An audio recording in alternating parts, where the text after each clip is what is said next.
रामकृष्णारी, मी दीपक अण्णाकडे आज अतिशय महत्वाच्या विषयावर बोलण्यासाठी आपल्यासमोर आलो.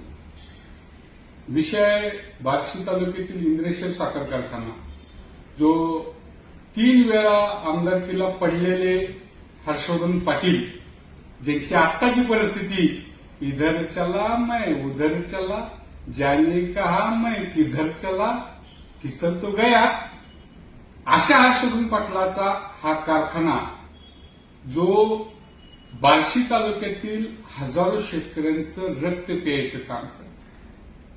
खऱ्या अर्थाने बघितलं तर 25 फेब्रुवारीला हा कारखाना बंद झाला. म्हणजे 25 फेब्रुवारीच्या आधी शेतकऱ्याचा ऊस तोडून नेऊन आतापर्यंत निम्म्यापेक्षा म्हणजे अर्ध्यापेक्षा जास्त शेतकऱ्यांची ऊस बिलं निघालेली नाहीत. आणि माझा गोरगरीब शेतकरी आता देखील कारखान्याच्या दारात स्वतःच्या चपला झिजवत आहे, हेल्पाटे मारतात. पण ह्या म्हणतात ना, पत्थर दिल हर्षवर्धन पाटलाला काय घाम फुटेना.